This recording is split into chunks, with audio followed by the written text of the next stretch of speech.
जब अंग्रेजों का गुलाम था ये हमारा भारत, उस समय अमेरिका से एक मिशनरी को भेजा गया। उसको भेजा गया कि जाओ भारत और जाकर के भारत को ईसाई राष्ट्र बनाओ। और वो 21-22 साल का नौजवान था जिसका नाम था सैमुअल इवान स्टॉक। ईसाई राष्ट्र का मिशन देकर के उसको भेजा गया।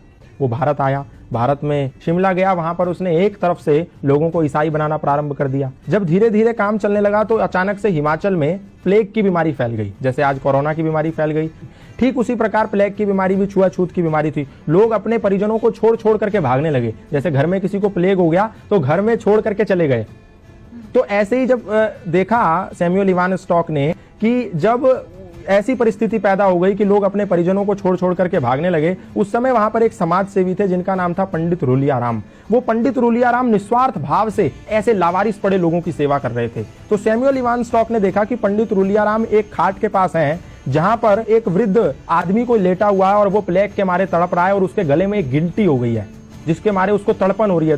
तो पंडित रूलियाराम ने क्या करा, एक कपड़ा लिया, उसकी गर्दन पे रखा और मुंह से उस गिल्टी को निकाल करके उसकी पीड़ा को खत्म कर दिया। उसका मवाद मुंह से निकाला। और जब इस दृश्य को सैमुअल इवान स्टॉक नाम के मिशनरी ने देखा, उसने कहा ये तो सेवा की अत्यंत पराकाष्ठा है, सेवा की उत्कृष्टता है। मैं जो सेवा के नाम पर लोगों को ईसाई बना रहा हूं, ये तो फरेब है, ये तो धोखा है, ये तो फ्रॉडगिरी है, ये तो षड्यंत्र है और ये तो निस्वार्थ सेवा है जहां इनको कुछ नहीं मिलना। ये मर भी सकते हैं, छूने पे लोग मर जा रहे हैं और ये उनकी ऐसी सेवा कर रहा है। उस समय सैमुअल इवान स्टॉक का हृदय परिवर्तन हो गया।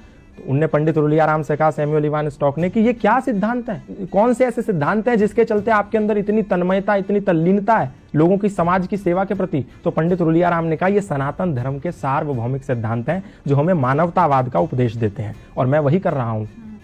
संगच्छध्वम संवदध्वम संवो मनांसि जानताम सर्वे भवन्तु सुखिना सर्वे संतु निरामया के सिद्धांतों को पालन कर रहा हूं। तो सैमुअल इवान स्टॉक ने कहा, मैं भी ये सनातन धर्म के सिद्धांत जानना चाहता हूं।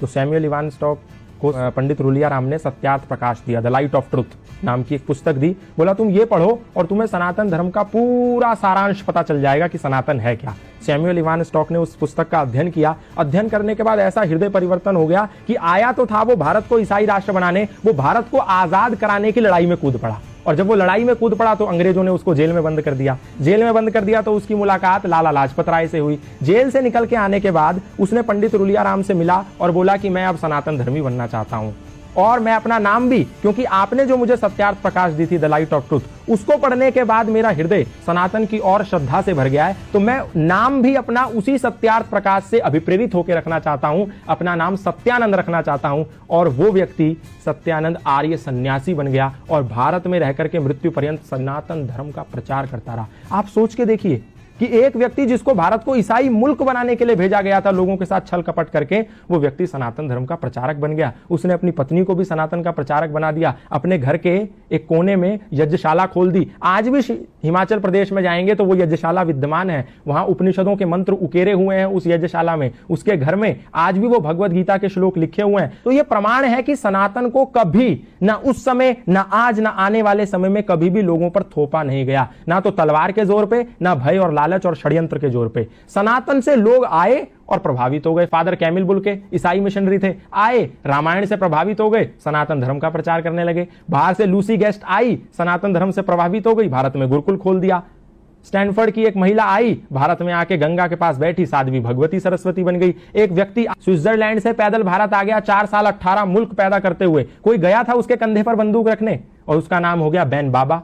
ऐसे बहुत सारे उदाहरण है, मैं बताऊंगा तो समय कम पड़ जाएगा। सनातन को कभी भी किसी पर थोपा नहीं गया। लोग आए, खुद बन गए। मौलाना महबूब अली खुद पंडित महेंद्र पाल आर्य बन गए। खूब सारे मौलाना, मतलब इमाम मस्जिद के, खुद सनातन धर्मी बन गए। हमने किसी को जोर नहीं दिया, किसी को जबरदस्ती नहीं करी, लोग आए और बन गए। तो इसमें हमारी क्या गलती है?